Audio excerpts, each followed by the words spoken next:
Hello guys, welcome to type of classes. तो देखिए, आज का हमारा टॉपिक है अदर रेडियोग्राफी का जीरो रेडियोग्राफी। आज हम इसके बारे में अध्ययन करेंगे। एग्जाम की दृष्टि से बहुत इंपॉर्टेंट टॉपिक है आज का, तो ध्यान से देखिए। देखिए गाइस, जीरो रेडियोग्राफी क्या होती है। इसमें हम किसका अध्ययन करते हैं, जैसे ब्रेस्ट ट्यूमर होती हैं और सॉफ्ट टिश्यू नेक होता है, उनका अध्ययन किया जाता है। उनका अध्ययन करने के लिए इस रेडियोग्राफी का उपयोग करते हैं हम। तो देखिए, इस रेडियोग्राफी में क्या क्या होता है। Zero radiography is A special technique. यह एक अपने आप में एक महत्वपूर्ण टेक्निक होती है, एक महत्वपूर्ण मशीन होती है। Which does not required wet processing. इसमें हमें वेट प्रोसेसिंग होती है ना, उसकी आवश्यकता नहीं होती है। वेट प्रोसेसिंग मतलब समझ रहे हो आप, जो हम मैनुअल प्रोसेसिंग में पढ़ते आए ना, एक तो वेट प्रोसेसिंग, एक ड्राई प्रोसेसिंग होती है डार्क रूम में। तो वेट प्रोसेसिंग जहाँ पर डेवलपर फिक्सर होते हैं, उसकी आवश्यकता नहीं होती इसमें।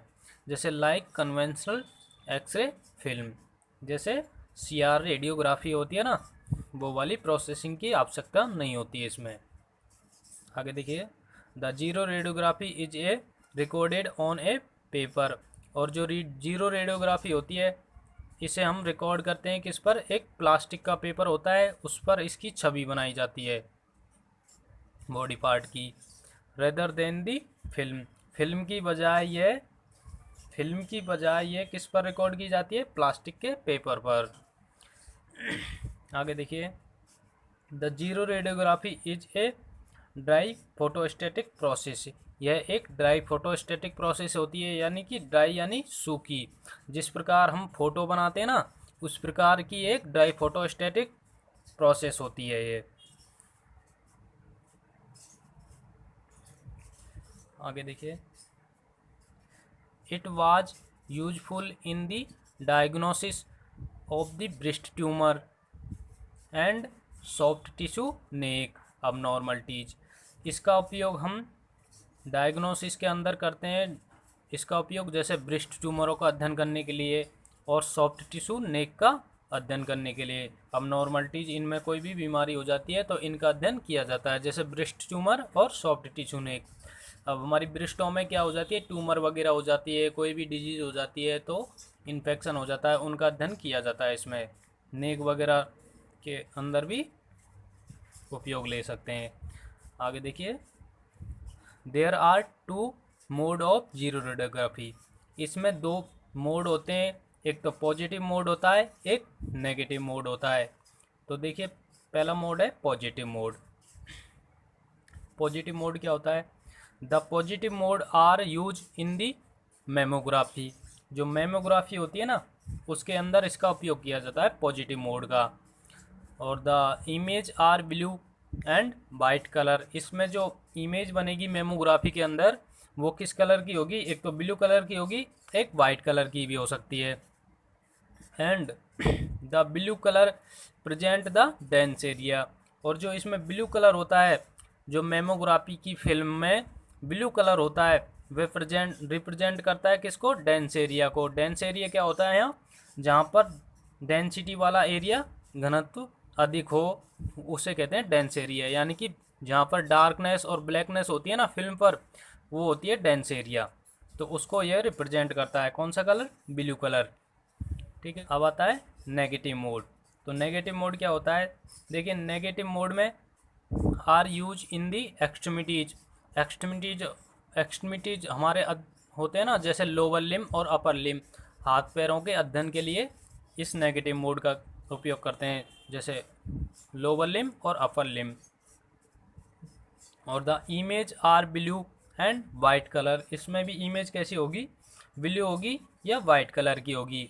And the white colour represent the dense area. इसमें जो वाइट कलर होगा वह रिप्रेजेंट करेगा किसको, डेंस एरिया को। जहाँ पर फिल्म पर डार्कनेस और ब्लैकनेस होती है ना, उस एरिया को रिप्रेजेंट करता है कौन सा कलर, वाइट कलर। और पॉजिटिव मोड में कौन सा कलर करता है, ब्लू कलर। बस ये दो चीज़ ध्यान रखने की बात है इसमें, पॉजिटिव मोड में और नेगेटिव मोड में। यहाँ पर तो वाइट कलर होगा नेगेटिव में, और पॉजिटिव में ब्लू कलर रिप्रेजेंट करेगा डेंस एरिया को। आगे देखिए, अब देखिए जीरो रेडियोग्राफी में हम क्या लेते हैं, फिल्म की बजाय प्लास्टिक पेपर की एक पेपर यूज लेते हैं। तो वो प्लास्टिक पेपर क्या होता है, देखिए the xero radiography plate is made up of aluminium. Aluminium की ये बनी होती है, जो प्लास्टिक की प्लेट होती है ना इसकी, वह एल्यूमिनियम की बनी होती है। इज और द साइज ऑफ प्लेट, इसकी साइज कितनी होती है, 9.5 से 14 इंच के मध्य इसकी साइज होती है इस प्लेट की। जैसे 9.5 तो ये हो जाएगी, और ऐसे चौड़ाई लंबाई में 9.5 से 14 इंच होती है। और there are 4 layer in plate, इस लेयर में 4 लेयर प्रेजेंट होती है। कौन कौन सी होती हैं, एक तो एल्युमिनियम लेयर होती है, एक इंटरफेस लेयर होती है, और एक सेलेनियम लेयर होती है, एक ओवरकोट या प्रोटेक्टिव लेयर की होती है। जैसे जिस प्रकार हम फिल्मों की 4 लेयर पढ़ते आए ना, base, adhesive layer, protective layer, supercoat वगैरह, उसी प्रकार इसमें भी 4 लेयर होती हैं। अब ये लेयर कौन कौन सी होती हैं, एल्युमिनियम लेयर तो नीचे नीचे वाली होती है, और जो इंटरफेस लेयर होती है जो एल्युमिनियम के ऊपर होती है, और इंटरफेस के ऊपर सेलेनियम लेयर होती है, और सेलेनियम लेयर के ऊपर कौन सी लेयर होती है, ओवरकोट लेयर होती है या प्रोटेक्टिव लेयर होती है। इसे प्रोटेक्टिव लेयर भी कह सकते हैं। आगे देखिए, अब पढ़ेंगे हम एल्युमिनियम लेयर।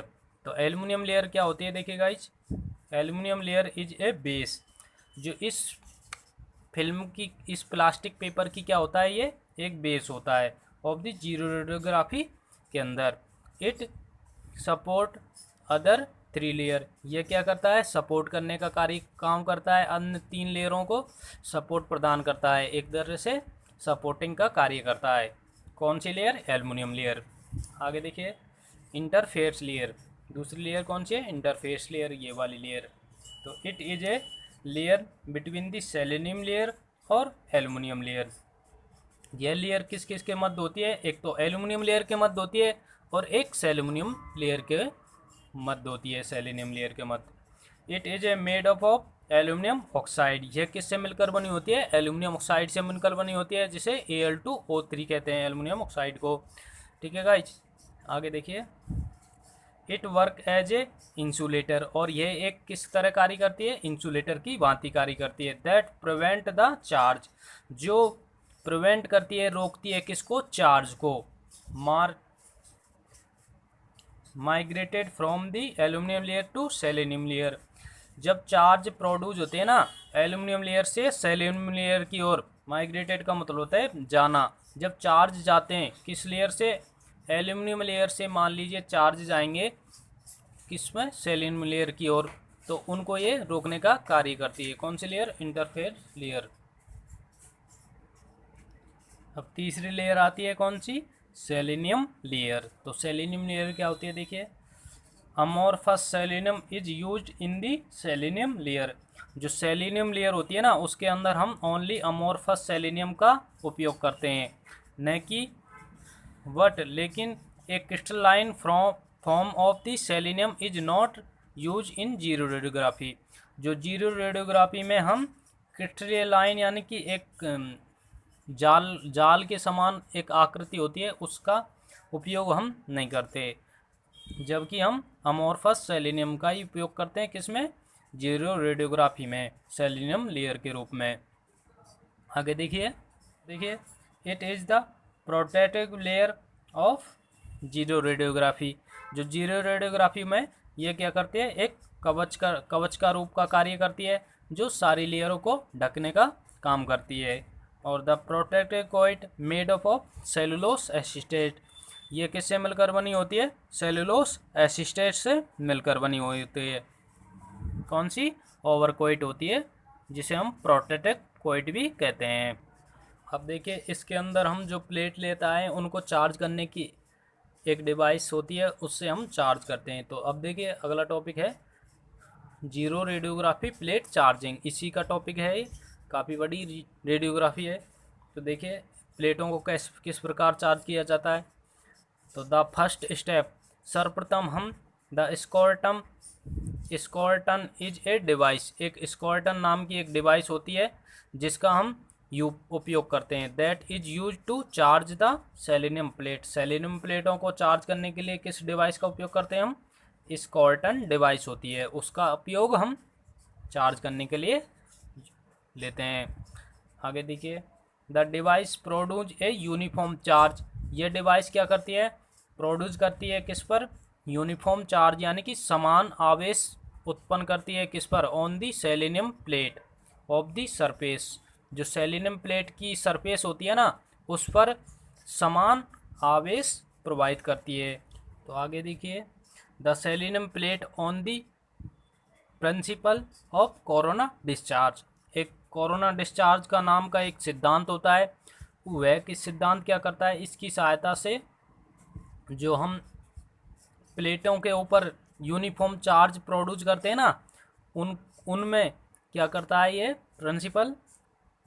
जैसे विद्युत आर्क उत्पन्न हो जाता है ना, उनको बचाने का कार्य करता है।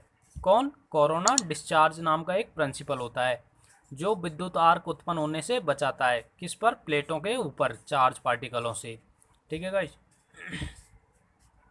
आगे देखिए, आफ्टर चार्जिंग द प्लेट। जब चार्ज प्लेट हो जाती है उसके बाद it must be enclose light tight zero radiography cassette. तो जो प्लेट होती है ना, उसको हम एनक्लोज कर देंगे, यानी कि बंद कर देते हैं। किसमें? लाइट टाइट एक जीरो रेडियोग्राफी कैसेट के अंदर उस प्लेट को, प्लास्टिक प्लेट को क्या करते हैं हम? बंद कर देंगे चार्ज होने के बाद। आगे देखिए, the selenium plate is expose to light और x ray, then this condition the positive charge plate will be discharge. जब सेलेनियम प्लेट को हम एक्सपोज करते हैं किससे? लाइट से और एक्सरे से, तब उस स्थिति में जो सेलेनियम प्लेट पर पॉजिटिव चार्ज होता है ना, वो क्या होता है? विल बी डिस्चार्ज हो जाता है। उस समय डिस्चार्ज हो जाएगा जब हम एक्सपोज करते हैं किसको? सेलेनियम प्लेट को। किसके द्वारा? लाइट के द्वारा और एक्सरे के द्वारा। ठीक है गाइज। आगे देखिए, और the amount of discharge of positive charge. जो पॉजिटिव चार्ज का जो अमाउंट होता है ना, पॉजिटिव चार्ज का, किस पर? सेलेनियम प्लेट पर। सेलेनियम प्लेट की सरफेस पर जो पॉजिटिव चार्ज का अमाउंट होता है वह डिस्चार्ज हो जाता है। वह डिस्चार्ज का जो अमाउंट है वो किसके प्रोपोर्शनल होगा? इंटेंसिटी ऑफ एक्सरेज के, यानी कि हम जितना एक्सरे देंगे उसके ही बराबर डिस्चार्ज होगा सरफेस पर। क्या होगा? आवेश पॉजिटिव चार्ज। पॉजिटिव चार्ज क्या होगा? डिस्चार्ज उतना ही होगा जितना हम रेडिएशन देते हैं एक्सपोज के दौरान। ठीक है गाइज। आगे देखिए, और the remaining charge on the plate surface is called latent image. और जो डिस्चार्ज होने से जो शेष रिमेनिंग चार्ज बच जाता है किस पर? सेलेनियम प्लेट पर, तो उसे क्या कहते हैं? लेटेंट इमेज होती है। वह लेटेंट इमेज का निर्माण करता है। Then the expose plate is placed is dark box. जो एक्सपोज प्लेट होती है ना, उसको हम डार्क बॉक्स में रख देते हैं लेटेंट इमेज को। ठीक है गाइज। जो लेटेंट इमेज बन जाती है उसको हम किस में रख देते हैं? एक डार्क बॉक्स में रख देते हैं। इसके बाद क्या करते हैं हम? अब लेटेंट इमेज को डार्क बॉक्स में रखने के बाद क्या करते हैं? Bear the aerosol of charge particle sprayed on the xero radiography plate. तब हम डार्क बॉक्स में रखने के बाद क्या करेंगे? जो एरोसोल पाउडर का एक चार्ज पार्टिकल होते हैं उनको क्या करते हैं हम? जीरो रेडियोग्राफी प्लेट के ऊपर क्या करते हैं? स्पायर्ड कराते हैं, यानी कि उनके ऊपर एरोसोल पाउडर का छिड़काव करते हैं। This charge particle have a dark blue colour. और जो चार्ज पार्टिकल होते हैं ना ये एरोसोल के, वो क्या करते हैं? डार्क ब्लू कलर के होते हैं। डार्क ब्लू कलर के होंगे कौन से? एरोसोल पाउडर के चार्ज पार्टिकल। और फिर the powder aerosol attract the charge particle on the image is formed. तो जो डार्क ब्लू कलर के चार्ज पार्टिकल होते हैं वे क्या करते हैं? अट्रैक्ट करते हैं किसकी तरह? एक इमेज का निर्माण करने के लिए कार्य करते हैं। अट्रैक्ट करते हैं किस पर? Charge pattern on the image charge pattern होता है ना इमेज के ऊपर, उस पर ये अट्रैक्ट करते हैं। कौन? एरोसोल पाउडर के पार्टिकल। और अट्रैक्ट करने के बाद क्या करते हैं? इमेज का निर्माण कर देते हैं, इमेज फॉर्म कर देते हैं, फॉर्मेट बना देते हैं। ठीक है गाइज, आगे देखिए। और the powder picture on the surface of the plate, और जो प्लेट के ऊपर जो पाउडर पिक्चर होती है, यहाँ पर पिक्चर बन जाएगी, इमेज बन जाएगी। उस पिक्चर को क्या करते हैं? प्लेट के सरफेस पर is them transfer to special plastic paper. उस पिक्चर को क्या किया जाता है? ट्रांसफ़र कर दिया जाता है। किसके ऊपर? एक स्पेशल प्लास्टिक पेपर के ऊपर ट्रांसफ़र कर दिया जाता है। जो पाउडर पार्टिकलों से पिक्चर बनती है ना, किस पर? प्लेट पर, उसको ट्रांसफ़र कर दिया जाता है एक प्लास्टिक के पेपर पर। और the plastic paper is placed over the plate by creating pressure. और जब हम प्लास्टिक पेपर पर क्या करते हैं, ये मान लीजिए प्लास्टिक पेपर है, इस पर जो पिक्चर बनी हुई है उसे हम ट्रांसफ़र कर देते हैं किस पर? एक पेपर के ऊपर। ये पेपर है, ये पेपर है, ये क्या है? पिक्चर है, इमेज है, ये प्लास्टिक प्लेट है। तो इसके ऊपर हम क्या करेंगे? प्रेशर क्रिएट करेंगे, यानी कि दबाव डालेंगे, और इसे नीचे से हीटेड कर देंगे पेपर को। तब क्या करेगा? जो इमेज होती है ना, इमेज इस पेपर के ऊपर छप जाती है, एम्बेडेड हो जाती है। आगे देखिए। The plastic paper is a placed over the plate by creating pressure. इसके ऊपर क्या करते हैं हम? क्रिएट करते हैं प्रेशर को, यानी कि प्रेशर, दबाव, बल लगाते हैं, फोर्स लगाते हैं इसके ऊपर। ऑन दी प्लेट के ऊपर the particle are embedded in the plastic paper. तब क्या होते हैं? जो प्लास्टिक पेपर के ऊपर जो एम्बेडेड हो जाते हैं, क्या? पार्टिकल्स। जो पाउडर फॉर्म के जो पिक्चर बनाते हैं ना, वो पार्टिकल इस प्लेट के ऊपर क्या हो जाते हैं? छप जाते हैं प्रेशर करने पर। आगे देखिए। देन वाई हीटिंग, और इसको हीटिंग कर दिया जाता है नीचे से। The paper particle bounded to the plastic and gives the visual permanent image. तब क्या होता है? इसे गर्म करने पर जो प्लास्टिक के जो पार्टिकल्स होते हैं पेपर के ऊपर, वो बाउंडेड करते हैं, यानी कि छप जाते हैं, और ये परमानेंट क्या करते हैं? विजुअल इमेज का निर्माण कर देते हैं। हमें विजुअल इमेज दिखाई देती है एक परमानेंट के रूप में। तो ठीक है गाइज, आज की वीडियो यहीं तक है। Thank you.